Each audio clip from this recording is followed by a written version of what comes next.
Hey everyone. Hi, and welcome to Rockhound Talk Live, the only live Rockhound podcast on Facebook, Instagram, and YouTube. I am your host, Amber Nicole, and this is my co host, Ben Chorn. Hey everyone. Hey, how are you, Ben? I'm doing okay. I'll say that much. Yeah, me too. Yeah, yeah. I am trying right now. It looks like we're having Facebook difficulties, which is so Oh, odd because I tried to fix them. And now for some reason they're like not working. Um, but I will say, beyond that, I have had some sort of hardships, I guess, with my lapidary equipment. I just started getting into sort of setting up an online shop and trying to sell some of my rocks and minerals. And I thought, I've got a few like cut agates and things. I'm gonna try and polish some of them before I try and sell some of them. And hmm my flat lap broke. So oh, it's thankfully it's not that old. So I sent it in to get a warranty repair. But then my whole problem is it's not gonna get fixed in time for me to start selling things by this weekend. right. So then I'm like, okay, I'll cut some of the other agates and things that just won't be polished. So I was cutting some more. It's been nice with my saw having an auto feed. I can sort of set it, do some work for like 45 minutes or an hour, and then come back. And it started like leaking some of the oil. Ooh, So I think it's somewhere back by the motor. There's some way that oil's getting out. So it's been kind of rough trying to get everything ready. I thought it'd be super easy and I can just do things, and everything's breaking. My water heater wasn't working this morning too, so it's just mine one thing either. after another. I swear it's like the worst. Well, it's February now, but it was like the worst January, and I thought it was gonna end in January, but it's still dipping into February, and I'm ready for things to get better. Yeah. Yeah. I'm currently on my phone right now because my laptop decided that it wanted to do an update right before our show. so Yeah. so that's currently updating. Hopefully that will be updated soon so I could switch over to that. Um, um, People who have been watching for over the past year, and anyone who's ever questioned, like, why do a live show? I get it because this is the reason why a lot of people don't do live shows because of the technical difficulties of going live. It is a challenge, but overall, the concept of the show was to have more human to human interaction, and to allow viewers to interact with our guests as well as with the hosts. So that's why we're live. And I think it's important to have human interaction in a lots of wireless and internet world. We still need that human connection. So bear with us. Like I it said, it I we will say I did just get Facebook to connect. oh So good, oh good, that's Facebook good. is connected. And a shout out to Bethany BK Bones, who is watching us on Hey, Instagram right now. nice, very nice. So you've been out. I've seen some of your TikToks out collecting some agates in this unseasonably warm weather. Yes, yeah, I mean, to be able to collect in Minnesota in late January, early February without snow and it being 40, 50 degrees has just been nuts. So I've been out the last couple weekends. This weekend, they're saying like 30s and snow, so I probably won't be able to get out. But yeah, I've been able to get out. Unfortunately, because it's not springtime yet, the farmers haven't plowed and turned over the fields, but I've been able to get out and I found, a few agates, and just being able to get out right now and walk a field has been just a blessing. So Yes, I'm so thankful for the warm weather right now, just to be able to have that escape, because usually this yes, time of the year it's trying to stay inside, maybe doing lapidary, cleaning rocks, organizing things. So just to be able to sort of scratch that itch and get outside and yes, find rocks has been great, because they weren't great. I didn't find anything, of any significant like size or anything like that. And just to be able to get out has just been like, I'm like, all right, even though I didn't find that yes. many, there was the last time I went out, I think it was like 2.5 hours. I found just itty bitty tiny ones. It took me like 2.5 hours to find anything that was like a couple inches. So, but the whole time I was like, it's February and I'm out here just Right. walking the field picking agates. So, Yeah. yeah, Yeah, being outdoors does wonders for our mental health and psyche. So I I've been unable to go out on my weekends. I've been working because during the week my daughter's got basketball. So it's been basketball season. So basketball season is wrapping up and this mama is ready to be able to work during the week so she can have her weekends off again. And yeah, get connected to the outdoors because I like feel it in my bones. Like I literally just, oh, it's like I just need the outdoors. I need it so much. So I am, oh, so excited to be able to. I'm going to be in Indiana next weekend, visiting family, and I'm hoping that I can sneak away and maybe just. I don't even care what I find. Like I'm just hoping that I can sneak away and it's decent weather just to go, walk, the woods and just immerse myself with nature and just shut everything else off. Like sometimes we just, well, not sometimes. I mean, I think we just need to do that in life. So I'm yeah. hoping to do that. Well, I do Yeah. know. I think Southern Indiana has Geodes. geodes. Yep. Yeah, and I'm Yeah. not sure I've what else. I mean, I've I've been in when I lived in fossils and Chicago.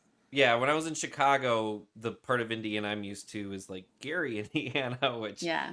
it's kind of a dump. And the Yeah. reason I was Yeah. there is how all the contamination, and you find a bunch of slag from the steel mills and like that kind Yeah. of stuff. So Yeah, I've collected down there before, so I'm pretty familiar on where to go and what to collect. So I'm hoping I can have it. I just need the opportunity. I am, like I said, I am meeting and gonna be supposed to be with family, so I don't have that much time to sneak away, but I'm right, hoping I can. And if anybody knows me, they'll know and appreciate that I need that time to just be able to sneak away. So yeah. I'm hoping. Oh, I see Flash in the Pan. He's Yes. Oh, there's gardens out there in Indiana. I did not know that. Okay, that's good to know. Yeah, that's great. Yeah, I haven't spent too much time in that area looking for things. I know some people also go and find, I believe, gold. You can find quite a bit of gold in like Indiana. I think it's all sort of from the glaciers, Yeah. Hmm. um but yeah, no, that's great. Yeah, I've been, with these 50-degree weather days, I've been trying to get out as much as I can, and it's been, yeah, this winter everyone's, I mean, people are already finding ticks outside, which is crazy for Minnesota. What? Really? Yeah, and everyone's like, the mosquitoes are going to be so bad this year, so it's like, if all that's going to be happening, get out now and enjoy it before all the bugs wake up. Yeah. Oh, hey, Flash in your pans. Good to see you. I'm glad you're watching. Actually, I'm going to be on an episode of Flash in Your Pan here coming up in a few months. So I'm excited about um, joining his show to be a guest on there. So we can look forward to that soon. And we have a show on Minnesota Mineral Club coming up. Is that April, right? Or is it Yeah, March? I gotta follow up in some of that. I know it's not March because I just Okay, got April. our um schedule, and March is our demonstration night. So Okay. yeah, I believe we've got someone doing a talk about fossils in Utah this coming weekend. And then we've got demonstration night, and then I think it might be April. I got to double check our with our program director because they actually are doing a board of directors meeting right now during this podcast, and I was like, I can't go. So yeah, we've got a lot of exciting things too going out at the Mineral Club. We're just now pushing out a whole bunch of field trips. So we're doing like Keokuk, Iowa, going down to do Druzy in Missouri. I forgot the place that it's called. Haunted Ridge? Yes, Haunted Ridge. Yeah, so they're Hmm. doing that, and then we've got our whole big eclipse trip coming up in April. We're doing the big Montana trips that we always do. So I've talked with our field trip director, and he's like, people are asking me like, when are you gonna have field trips up? And it's like, it's February. Like, these are happening in the summer. Like, calm down. Everyone wants to get out and find stuff right now, and it's Yes, like, I just feel take a it though. break. Yeah. Like, let us plan it and get it, everything. Like, they're coming. Don't worry, we're going to have field trips. So everyone is just ready to get out Itching. and, yeah, Yeah. just find stuff. So it's great though. It is great. It is great. We need more people outdoors, and enjoying the nature. It's so good for your mental health. It's just so necessary. So it's a great thing. We just have to be patient. Yes. Yeah. Yeah. Get the mud to maybe dry a little bit and some of the snow to melt, and maybe the temperatures get a little warmer. I know. They're getting a Um lot of rain out west. Holy crap, a lot of rain. So yeah. it's just been a really crazy. I mean, it's crazy because last winter, or I mean, I should say, yeah, last like March, whatever you want to consider that, spring or not. It still feels very wintry for some places, but it was unseasonably cold. Like we went down to Vegas in March, and I've been to Vegas in March, and it's well in the 80s. And it was Right. like in the 50s, 60s in Vegas when I went in the March last year. So like now we're in like a completely different. It's just crazy how just it's completely shifted. I mean, I remember driving through Colorado in a snowstorm in April. So it was like, and now here we are, in February, January, February, and Yeah. they just had so much rain. So Yeah, like they crazy were weather. going through how much snow we've gotten in Minnesota this year, and like this season, I guess. And we got our most snow in October. Like, that's how crazy That's and flipped around weird. it's been. Yeah. Yeah, we Wow. had up in Duluth on Lake Superior, they actually had their snowiest winter last year with 140 inches, and What? this year they're at 17, and there's no snow on the ground. It's all melted. It's It's crazy. so This crazy. Yeah. Oh, global warming for you. Yeah. It's crazy weather. So we have a new guest this week, Keely Sweeney. She is going to be on the show tonight, telling us about how she preps fossils, and talk about some of the digging she's done, and as well as the business that she runs, prepping these fossils for people all over the world, museums, private collectors, everyone. So it'll be really, really interesting to learn more about her journey, and as well as the process and the things that she does. It's a very specific, like, just, I mean, there can't be too many people in the world who do this professionally. So it's really interesting to have the opportunity to speak with her, and we can learn more about what she does. So shall we bring her on? Yes. Hi, Hi, Keely. Hi, everyone. hi, Keely. How are So you? I'm doing well. Sorry I missed you last week for our pre-interview. Very excited to finally meet you and speak with you. Yeah, you as well. It's okay. It's been busy. It's been a It busy week is. anyways. Oh my gosh, it's just like nonstop busy. So tell us a bit about, how did you get started into, I guess, just even if it goes back as to childhood, tell us a bit about how you got to start in collecting fossils to the point to where you're preparing them for people all over the world. It's a long story, but I can maybe sum it up a little bit. So I grew up half of my childhood living in England Oh, and the cool. other half of it going to school in America. So, but in England, you can go to all of these natural history museums for free. So Cool. that's what we would do is we would get on the train and go to all of these different museums, castles, all of that, and it's like a big memory of mine. Yeah. Um, and I actually really wanted to be Indiana Jones. I didn't think I was going to do paleontology. I thought I was going to go more towards archaeology. Can we like pause for a Um, second on that for a second? Like, if you watched Indiana Jones and never wanted to be Indiana Jones, I think there's something wrong. Because Well, you have people who are super into Jurassic Park, and so there's always been that like kind of yeah, battle of the yeah, movies and the fans. And yeah, then of course everybody gets like archaeology and paleontology confused. Yeah. because archaeology is the study of human history, and then paleontology is animal history, essentially, or Right. animal or fauna. So I was that was a big thing of mine, and me and my mom, we would go to these museums, and I remember I got to see I think it was at the Liverpool Natural History Museum back in the 90s. They had this like mummified, I think it was like a princess hand or something, and it was just on What? display. And that was like my thing every year, is like I was like, I Oh, have to go see her hand. that is Um cool. and so that's always kind of been a part of my life anyways. And then British fossils too. So like we would go like fossiling is what they call it, and go to the little like uh the seaside, and it's kind of, it's not like you're going to the beach like how we see it in America, because it's Yeah. kind of like it's never great weather.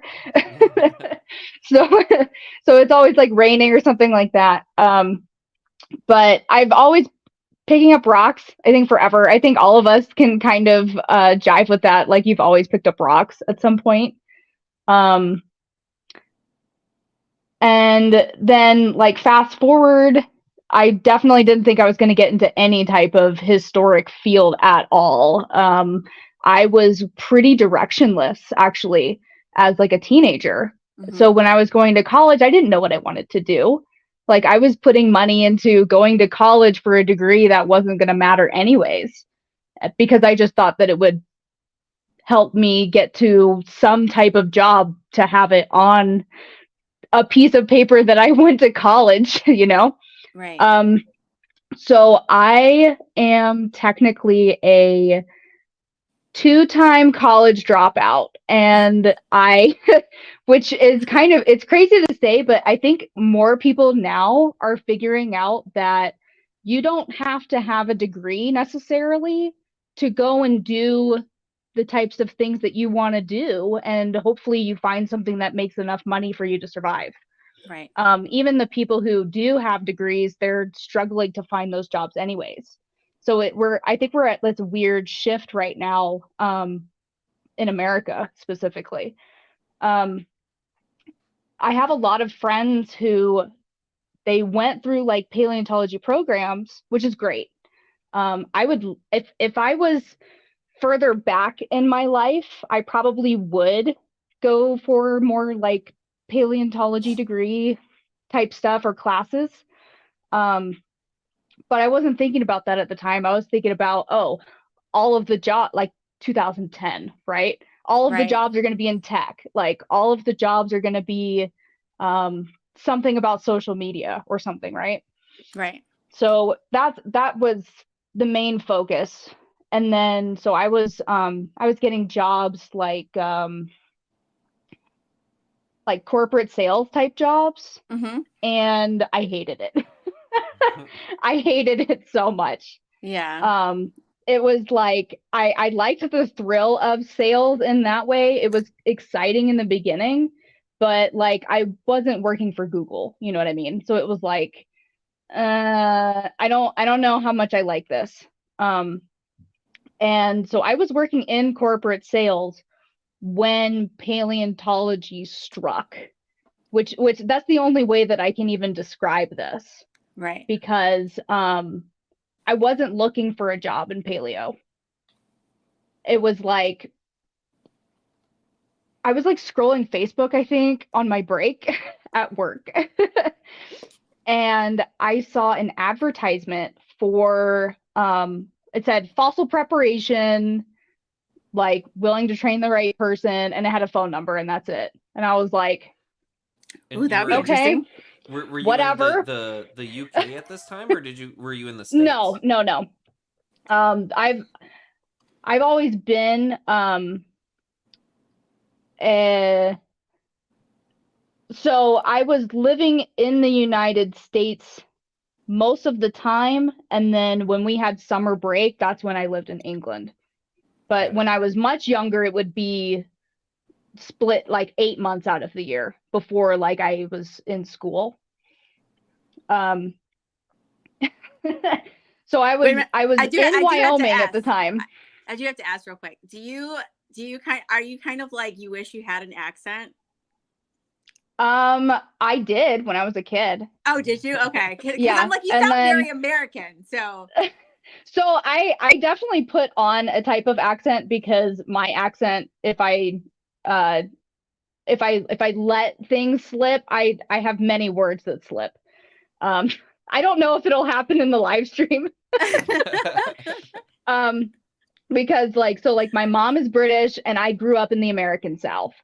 So I have like both of those things working yeah, against me and then trying accents. to Yeah. sound professional at the same time. Oh no. I, I think there like a lot of kids that are like me that have either like different accents or even bilingual parents. Like Yeah. you have this like, oh, the structured American accent that you're trying to portray. Um so anyway, back to the Yeah. Facebook Sorry. part of this. So I was scrolling and I saw that it was it just, that's all it said. Like it didn't have a there was nothing else with it. And I was like, whatever, that's weird. So I scrolled and I've never had this happen before on Facebook before or since, but I saw that advertisement 3 times. Oh wow. So they were really Yeah. targeting you. I feel like I don't know. Like I'm not necessarily like into woo kind of stuff, but I was like maybe I should call it and just kind of like as a prank like find out what that is because I'd never even heard of fossil preparation before. I think most people really haven't unless you've like been to a natural history museum and you've seen the fossil labs where they go, oh, they're doing something called fossil preparation, and then that's it. Right. I don't think a lot of people really focus on that. So I called it, and then they were like, yeah, you know, like we'll try, we'll see how it goes. So I got the job, and I quit my other job, and then I had been doing that for several years up until I decided to open up my own place so that I could do contract preparation. And then it's just kind of like escalated ever since. And it's been a really cool journey so far. I did not think I would get into this, and um, if I'm gonna like kind of make a point about it, I'm going to say that specifically fossil preparation, it's not something that you need to have a paleontology degree to do. And I've spoken with a lot of people who have told me before that they feel like that they can't pursue anything in paleontology because they don't have the right credentials. Mm. And paleontology credentials can kind of go 2 different ways. Sometimes it's more biology based, and sometimes it's more geology based. Mm. And then you have to kind of like match those classes to get the specific direction you're trying to go to. But fossil preparation itself by itself is not research. So Right. it's a different thing. And I think anyone who's like artistically inclined, this would be something that they could potentially look into doing as well. Um, and a good way to do that is volunteer.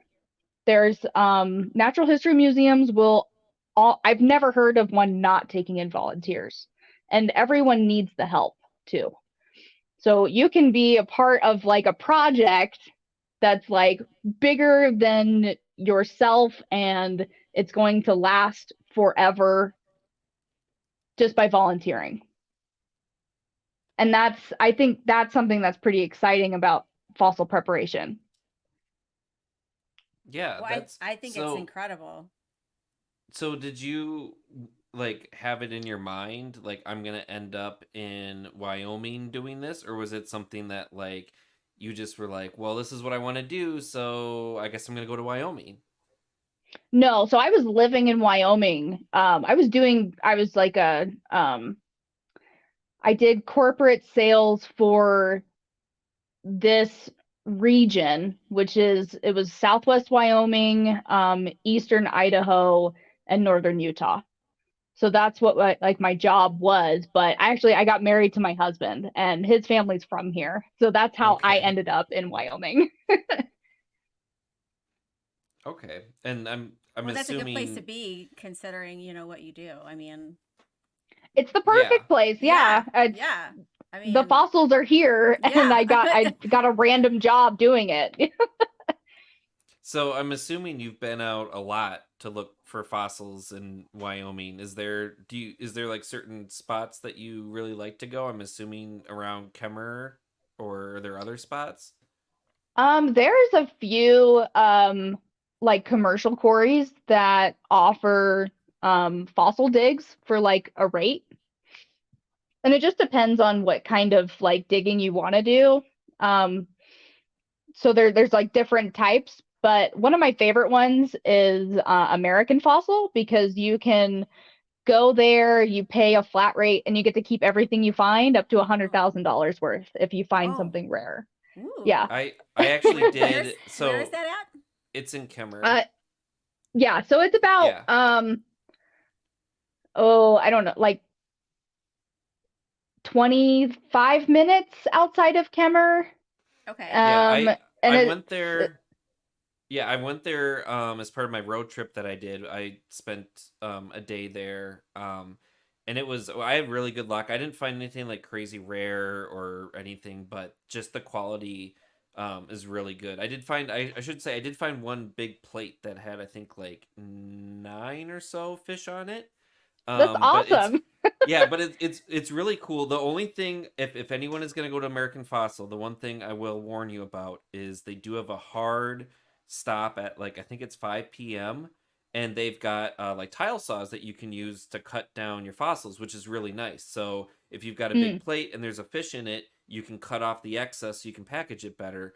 But 5 o'clock, you're done, you're out. So we had to kind of plan, and it was like, okay, around 4 o'clock, we're gonna stop Yeah. breaking rocks because we have to saw them down and fit them in a car. That we were doing a huge road. We went out to California and back, and so it was like we had all this other stuff, and we're like, we have to cut these down That's so kind that of everything standard will though. fit. I mean, I see that at a lot of pay to dig mines, so where they have, this is the time you have to stop and you have to prepare, plenty of time before to know what you need to do to get done cleaning up your mess, gathering your tools, looking at what you Right. want to keep.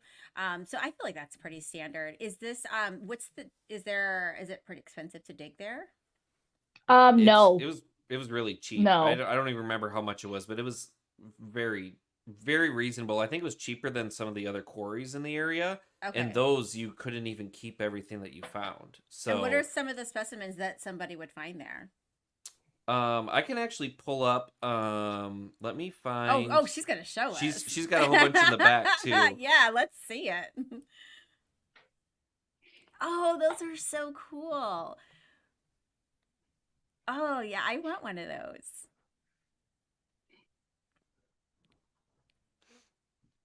So yeah, it's known for its fish. But I think you can also find stingrays and Oh, that's palm cool. fronds and all sorts of stuff.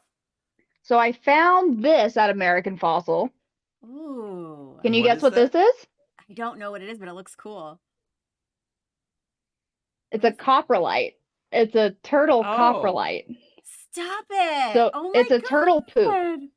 God. Oh my God. How do you know that though? Like, I mean, what are the characteristics that tell you that? A lump. A lump, like a lump of shit. There you go. Yeah. And then this is another one. This is from Oh, another that quarry, is but so this is what's called cool. the mini fish layer, which That it is just has a bunch really of like cool. juvenile nidia, and Yeah. then this diplomistus here. This species can get up to like 22 inches, maybe bigger, maybe 24. Wow. That's gorgeous. And then these ones are about I think fully grown, they can be like 9 Hmm. inches or 8, something like that. But most of the So time they're pretty small. and so I mean, because I've never done this before. So when you're digging and stuff, like, does it come out like that, or did you have to prep that in some way, or So this one, it did. This one did. It's split.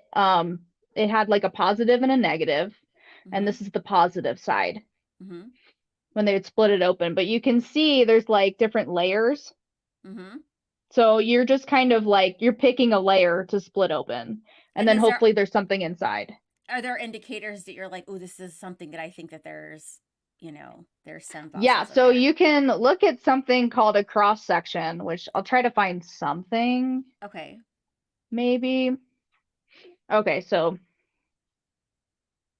no, right here. Okay, so do you see how there's like this dot? Yeah. Yeah, the darker So that's a color. cross section of something. That's actually a cross Okay. section of a coprolite. But Okay. you can find spines this way too. Okay. So those are little indicators that you might be looking for on the edges of rocks or something. Yeah. And then hopefully you have the other side because it would be like it's half of something, you know. Right. Oh, Yeah, that's cool. I saw you've got these photos that you had sent. So I'm guessing this is one of the fossils that you had split open, or the rock that you'd split open and found some fossils. So this is what's called the gastropod layer. It's more dense than the American fossil layers. So that quarry that's pictured is actually it's on the opposite side of the highway on a different plateau. So for those ones, it's a different type of dig, but they still have fossil fish. This is what they call the Lewis Ranch quarries, and the American fossil or like fossil safari. Those quarries over there, they're called the Dempsey Ridge quarries. So it's like on the other side, right? Okay. And This might be a stupid question. Are these quarries? They're no longer active, right? oh Like, yeah, they're fully active. Yeah. oh, and so they allow people to come in? Like, how great is that? Because here out east, like, they don't allow that. So that's cool. Yeah, so pretty much like places like these, you just pay a fee Uh-huh. and it's on private land. Okay. So you're essentially paying whoever like owns like the quarry lease or the landowner And you don't to have to go have and like dig. any kind of certification like MSHA or anything like that to like go on these No, quarries. if it was like on BLM land, then yes. Okay. The way that it worked at American Fossil was they would sort of bring down the wall and do sort of the mining, and then they would put the stones away from the wall so that you didn't have to be near the active excavation. Gotcha. And then they would just have different sections roped off, and they'd say, this is your section. And then you would go in, break whatever you want, keep whatever you want. And I mean, we had like two like tubs, like smaller ish tubs, and we had two tubs of just full of fossil fish, and some of them you can't see them, but you can see sort of the relief, sort of like they're just underneath the surface, that you got to kind of like get them off, which I know Keely would be able to get them off. Look at that. Oh my God, that is so cool. Look at the definition of everything. Like, how cool is that? They turn out super nice. These are from what's called the 18-inch layer. Oh my God. So it's literally it's 18 cool. inches of a horizon that's it's in all of the quarries.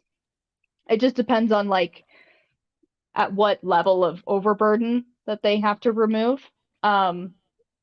And this layer is famous because it's like the bottom of the lake type of deposit. So it's preserved differently. This I don't know which way to point. This layer is preserved differently than this one. So if you can see like the color difference. Yeah. So how this is like more orange. Yes. This and it has like multiple fish all on the same horizon, right? This is all the same layer. They believe it's an ash deposit. So like volcanic, Mm-hmm. a volcanic type of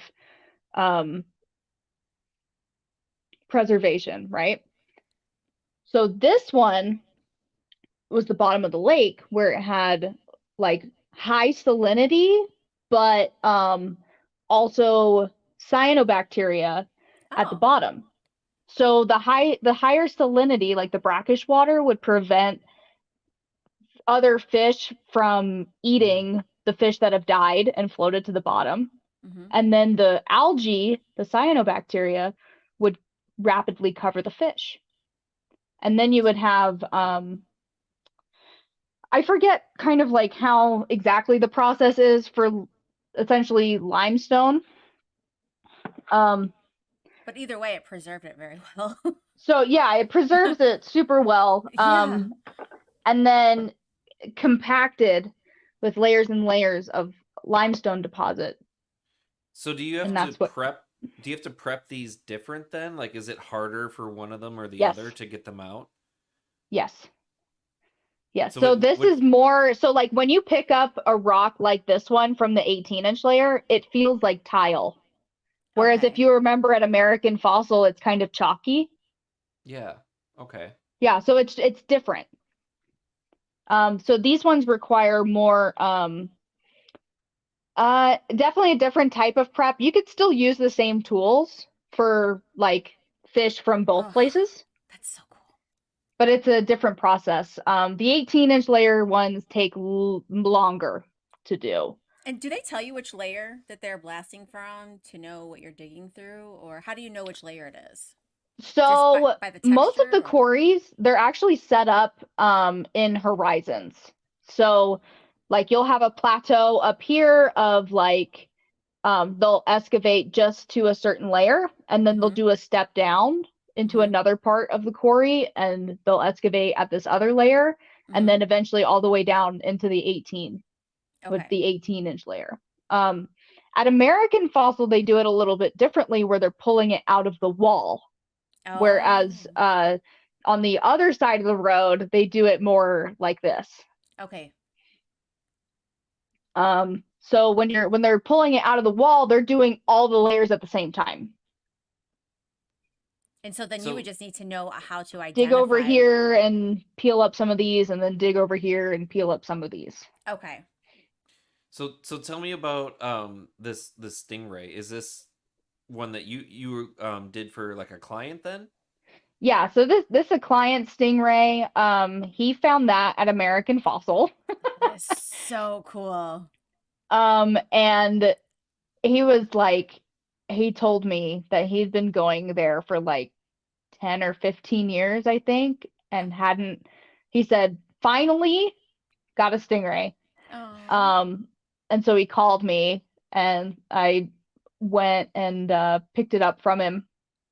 And I thought that this stingray was going to be kind of the opposite. So do you see how the top of the stingray there's a break right in the middle, and then the Mm-hmm. tail of it is on the larger piece of rock? Yes. Initially, I thought it was the other way, that the tail had broken off. So we didn't think we had a whole one. He thought he had a partial. And then, but after preparation, I called him and I said, "Hey, it's a whole one." And he was like That's ecstatic. cool. So am I seeing this correctly? Like this one image here, it looks like it's cracked and then you fixed it? Yes. Oh, that is so badass, huh? Oh my gosh. Thank you. So we're saying that you could have a specimen in rock that you're thinking is completely destroyed and you can repair it. That's cool.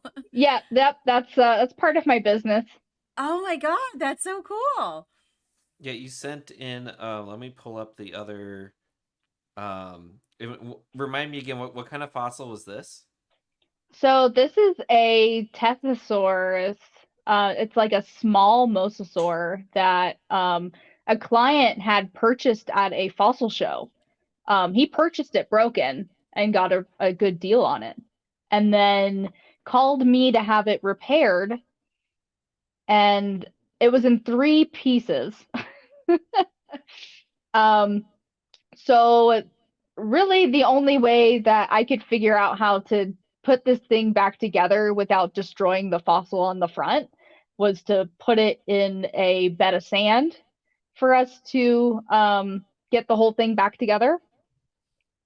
And then he needed it mounted as well. So we were able to get a custom frame for it.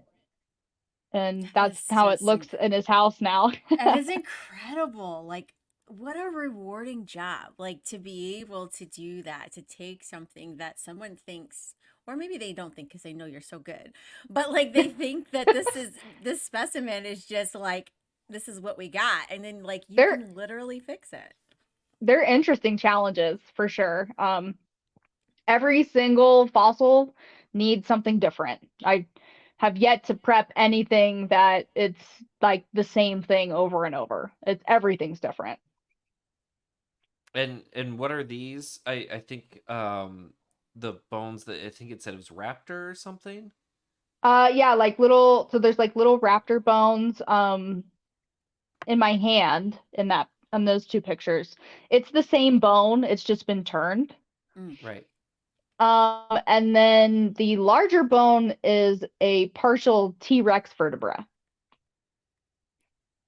So do you have so you've I mean the just the different kinds of fossils that you've been able to handle. Do you have like a favorite one that Ah, you've that was gonna like be been my able to question. like prep or like just see? Because I mean some of these, you know, they should be in museums and you just get to touch Yeah. them. Yeah, and like eventually they go to places like that too. Um, Probably my favorite. I don't know. This is a hard question. People ask me all the time, and live streams on TikTok. They ask me, Uh-huh. "What's your favorite thing you've ever worked on?" And I say a different thing every time. Um, what's my favorite today? What's your favorite today? So I I've loved working on like the palm fronds and stuff in the past, which are like they're like the size of me. They're like 5 feet. Um, I have done quite a few triceratops horns now. Ooh, that would be my fave. Which like it's like in context, it's really cool. Also a lot of stuff from the Hell Creek formation is actually really fun to prep. So that's been really cool to transition from like the fossil fish into Hell Creek formation fossils too. I have to Because keep it's that in like, mind because I've got a actually a triceratops horn I'm trying to prep myself. So Mm, oh, it's it's you're been holding out on us, Ben. I know. I was so it's one of those like so people always say like kids have really good luck, and I also firmly believe beginner's luck is a thing.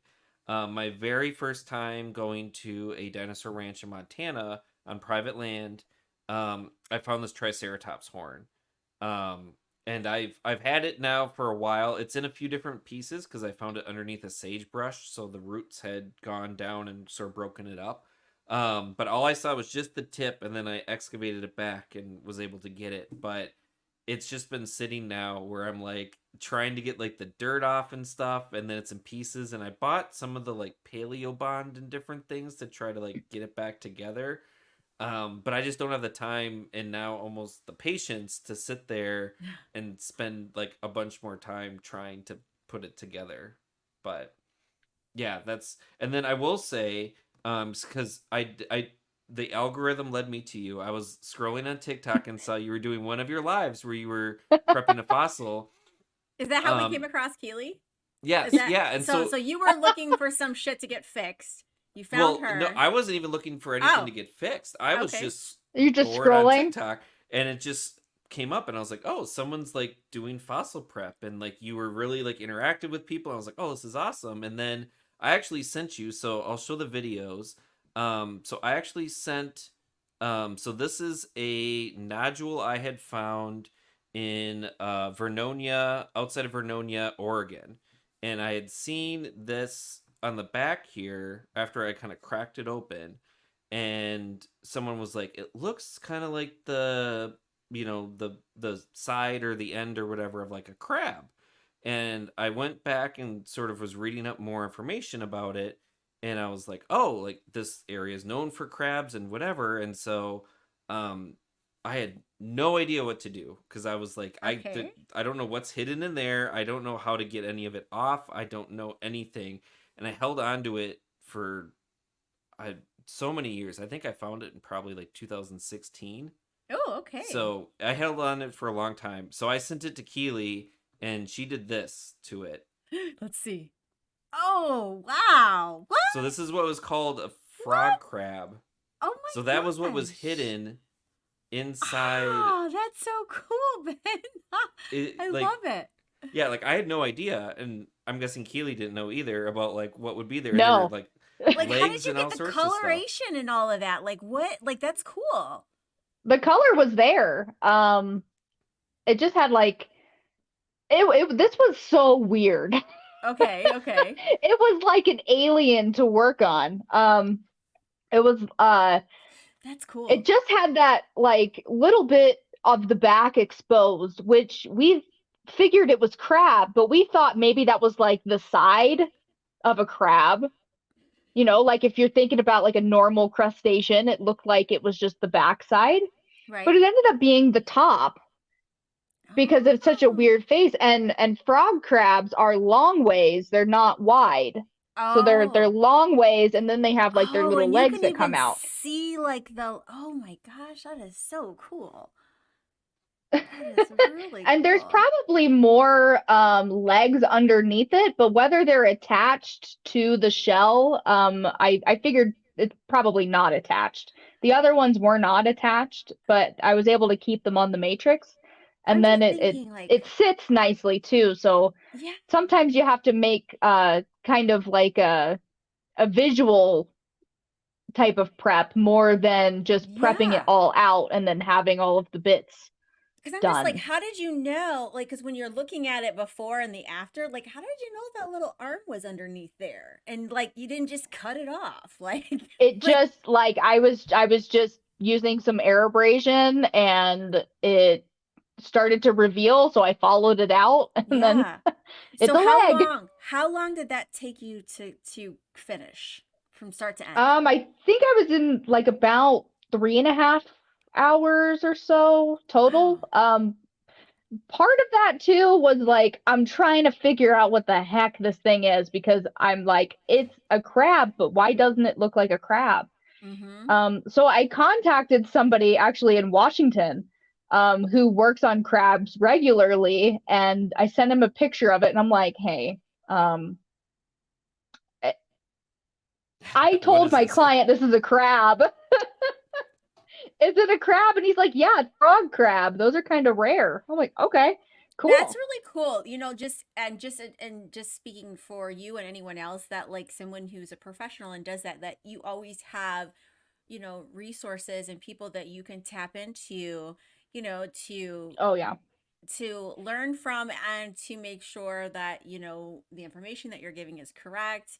And that speaks a lot about, your work ethic. Like, that, you want to make sure you get it right. And I think that's Yeah, cool. thank you. Yeah, absolutely. I always make phone calls because there's people who've been doing this a lot longer than I have. I've been doing this 6 years. And the guy that I called, I think he's been doing it like 40, you know. Wow. Yeah, So I did it's want to it's good to show. have those resources too. Like oh like Yeah. like the old rock hounds. They're Yeah. full of knowledge, but They they're not totally. on the internet, you know. Yes. Yes. Yes. So this was a video. So if anyone's interested in like watching sort of how this is done, I will say Keely's on. Is it like every week? It seems like you're on like almost like multiple times a week. Uh Fossil Talk on TikTok. Yeah, I try to do something every day, whether that's a live sale or fossil preparation. Um, I I try. Sometimes it's only like a couple days out of the week. It just depends on how busy our schedule is. But I love to do these time lapses. And those are actually from the fossil preparation live streams that have been recorded. And then they go as a hyperlapse later on. So we haven't talked yet. So tell us a little bit about your tools that you use. So in this video, it's a micro air abrasion. So essentially, it's like a tiny sandblaster, and you put like different types of media in there based on the hardness levels of like whatever fossil you're working on, and then it's just a nice way to have all of the matrix removed that you need removed. And then in this photo, this is the,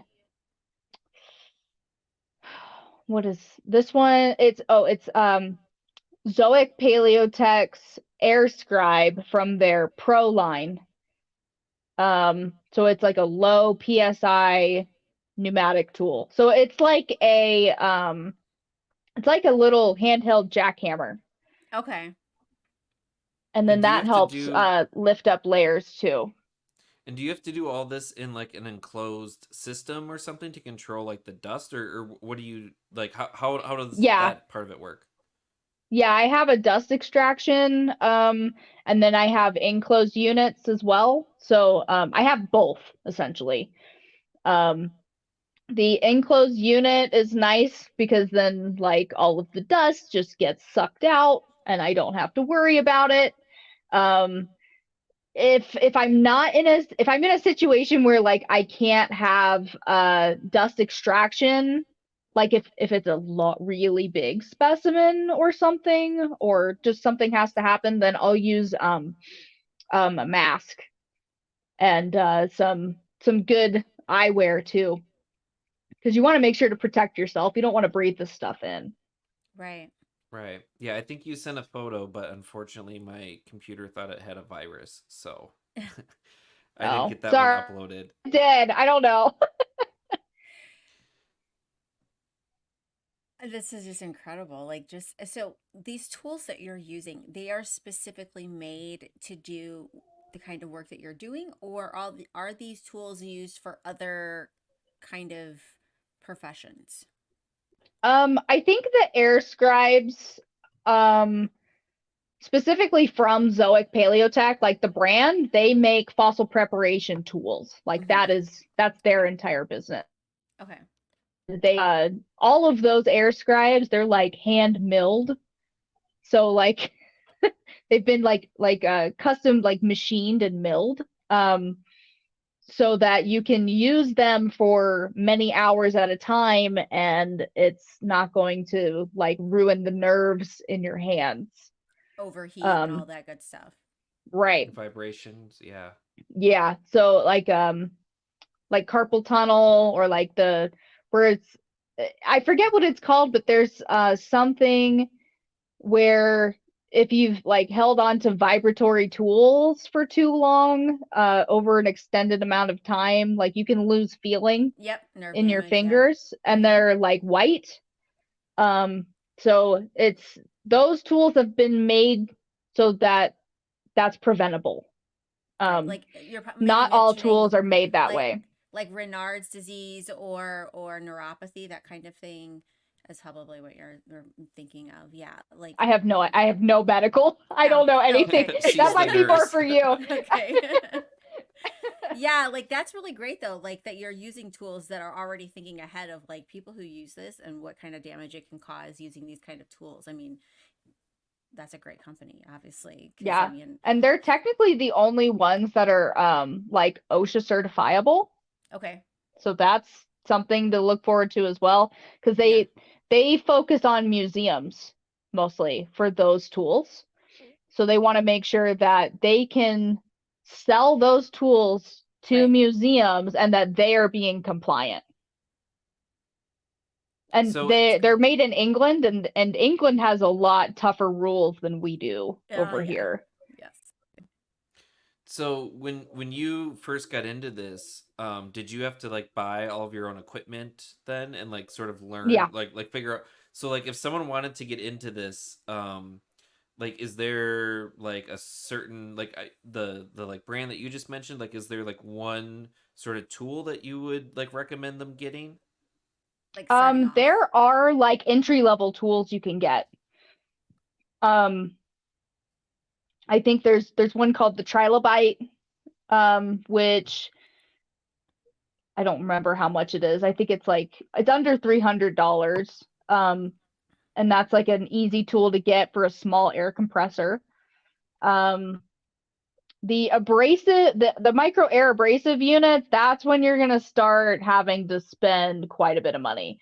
But those types of units, they're really only specific to certain types of fossils.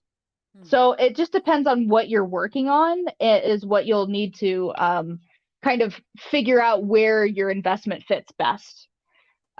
Because honestly, I use like scalpels and brushes and like the brass brushes and stuff all the time, and sometimes that's all I need to prep a fossil. It just depends on what it is. And Would you what all of that costs like $10. would you say that you do more mechanical prep than chemical? I haven't done like any real like chemical prep. Some I think it's called acid prep, where they used like Hmm. muriatic Yeah. acid and stuff. I think that's really specific to certain types of fossils. Okay. Um, and that's not any stuff that like I work on that's like from here. Um, I've heard of people using them for like the shells, like gastropods and stuff, and then for like the English fossils I've seen, like the ichthyosaurs and stuff, they'll use like an acid type of prep because that stuff is really hard. Mm-hmm. Hmm. Like just the matrix itself, it's so dense. Um, so I don't have any like personal experience using acid, but I imagine that you have to be super careful Right, when right, you right. do. So if you had a fossil, I'm just thinking, I live in the Great Lakes area. We've got quite a few of like, You have Petoskey stones. yes, Yeah. yes, yes. But we've got like, I live in the silica shale area. And we've got some incredible like trilobites and brachiopods that are pyritized. And so like, how would you present or how would you expose the pyrite if you weren't using a chemical? Can you do that with just the mechanical way or It's possible, yeah. I think it kind of depends on uh how much pyrite is there and the way that it is, because you don't want to get pyrite rot or pyrite disease. yeah. Um, so and there's not a lot of ways to really help that. There's some ways you can help prevent it, but if it's started, you can't really stop it. And that's related to Um, the to exposure to the air, correct? I think it's more about like the amount of sulfur or something Okay. that's like around that fossil at some point, and then it has a reaction to it, and I think like water will move Okay. that along. Okay, okay. So I That don't makes know that sense. much about it, but I think That I've makes read that sense. before. Right. So for And something like that, it just depends. I would have to look at it and Yeah, yeah, see yeah. exactly what it would need, but it might be fine just as is too. Yeah. Not all fossils need to be prepared. Right. and Oh, you got and my if someone wheels turning over here. Like, what do I have that I want her to look at? and if someone did want to send something to you, I know you've got, it's fossiloasis.com. Is that the best way then for them to contact you? Yeah, there's like a contact me button and you can email me and then you Okay. can send pictures and stuff.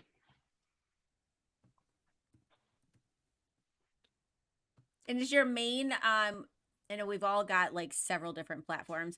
Would you say that your main platform is through TikTok? Yeah, TikTok and Instagram.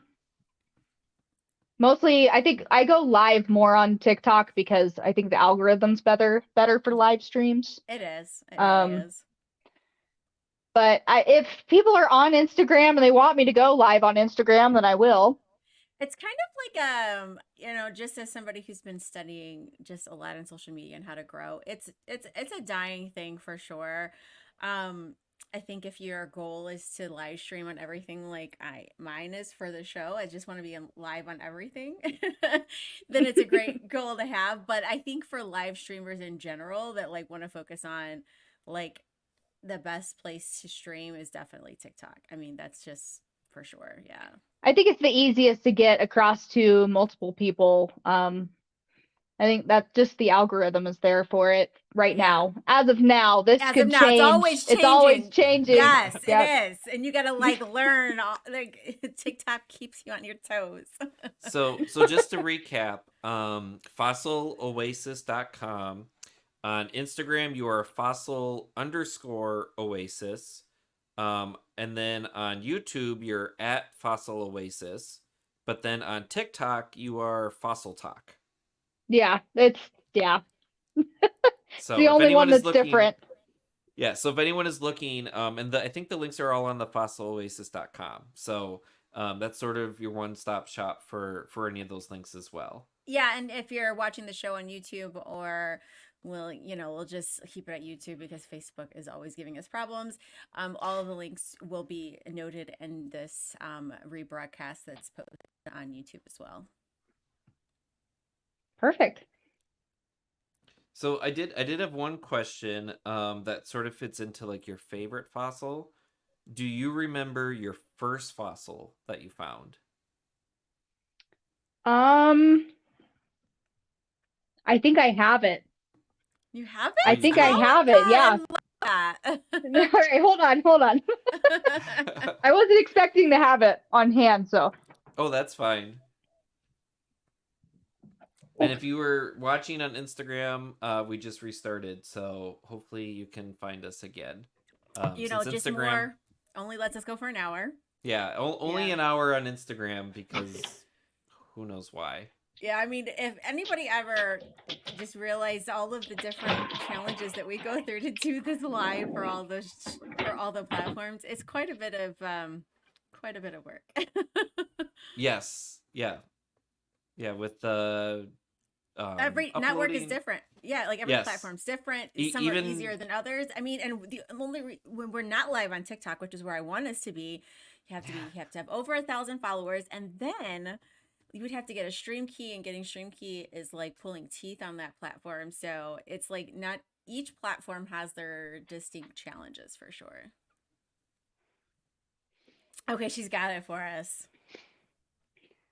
So it's some type of like tubular coral. Yeah, I see.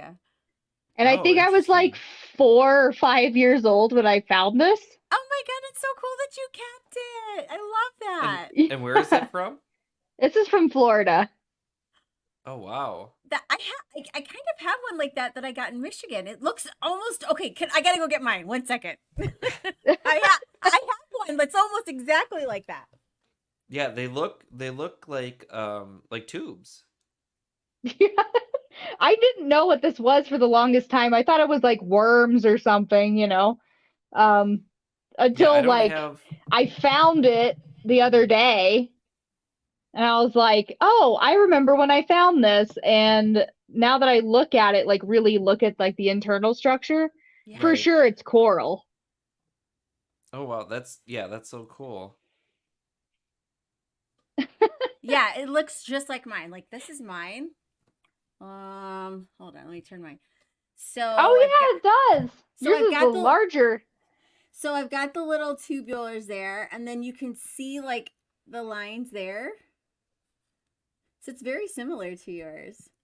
Yeah, there you go. That has to be it. Yeah, it was found in Michigan. So yeah, that's cool. But I didn't find it and keep it as long as you've kept yours. I've only had mine for a few years. That's really impressive that you had it that long. I'm impressed too. I don't know how I've had it this long. It's had to have been in like 5 different houses at least. 5, 6 different moves. Yeah. Yeah, Crazy. that's always a tough. I know, just getting a house in this past year. I know moving and going through all of your rocks and And you're like, fossils, do I and keep this? Do I keep that? And yeah. yeah, I I've think this got was like in one of those like little like uh you know how like you just have like a box of like your like little things? Do you guys yeah, have like a box of like Yeah. little things? And you you just don't Yeah. really you don't know random what junk. you don't know what to label it. It's just like Yeah. this is stuff that you want. Yeah, I know what you mean. Yes. Like a junk box kind Yeah. of, or Yeah. like random rocks, a rock box maybe. Yeah, I have that issue right now where, I mean, just next to me, what ends up happening is, Minnesota, wherever I am, I usually end up getting a bunch of rocks, and usually it's like a bunch of little agates, and then I just hold on to it, and then I start having all these little baggies of rocks all over my house, and I'm like, I need to put them somewhere or categorize them, or whatever. Um, but yeah, so looks like we just lost Keely though. Yeah, it looks like we lost her. So maybe it's a good time to wrap Oh, up. Oh, she's back. I don't know what happened. Sorry. It's okay. It's what happens when you go live. We've had these. yeah, I was like, so just join it again. I'm like, Yeah. okay, it's fine. yeah, we've had, I know, power outages and all sorts of fun stuff during this. So Oh man, yeah. That's what makes it fun though when it makes for good like blooper videos and everything else. yes, yeah, and it's one of those. I was gonna try not to be in a blooper, but Oh, I'm gonna be in a lot. So by the time it's all done. So, is there anything else you'd like to share with us before we conclude tonight? It's been such a joy to have you on. if anybody has any questions, I'm happy to answer them. I don't Yeah. know. Yeah, and I'll say too, definitely tune in at Fossil Talk on TikTok, because Keely does lives all the time, and they're always really interesting. I know you usually do fish, which is just interesting to watch because it's such a cool progression to see like the spines and things like show up. So, and you're always, I know, so nice to like answer questions and things too on it. So, if anyone's got questions, fossiloasis.com, Fossil Talk on TikTok, definitely good resources. Thank you. Thanks for having me. I appreciate it. Yes. Well, It's been fun. Yes. Thank you for being our guest this week. And you want to introduce our guest for next week, Ben? Yeah, so next, well, I guess in 2 weeks, February Oh, yeah. 21st, 2 weeks. 8:45 Eastern Time, we are going to have Thomas Hebert, who is the director and founder of Earth Sciences Foundation Incorporated. So we're going to have a whole bunch more to talk about. I don't know, Amber, Yeah. if you want to say. This is like our fossil like season because we've got you, we've got Thomas, we've got Chase Pipes coming on in a few weeks. Chase is a good one. Oh, I know, like woohoo! History, I love it. So yeah, this is exciting season this year. Just really talking about fossils, paleontology, and the passions that you guys have in this distinct niche. So yeah, I'm excited to speak with Thomas and to further our education and learning into paleontology. Yeah, so tune in. Again, we'll have we'll be on Instagram, YouTube. YouTube's probably the best. Hopefully we can get Facebook working again since it's just been temperamental with us. Yeah, I've got some. We'll get it fixed out this next time because Facebook is it's on our last string of with our events and everything. So we'll get it straightened out, guys. Yeah. So, but either way, tune in, and as always, for this season, I will have all this up on audio on Spotify, Apple Podcasts, all of those. So if you're listening from those podcasts, Thank you for that. And if you ever want to tune in live, join us on YouTube, Facebook, or Instagram. Yes. And thank you for watching. And we will see you guys in 2 weeks. Peace out, everyone. Have a good night. Bye, everyone.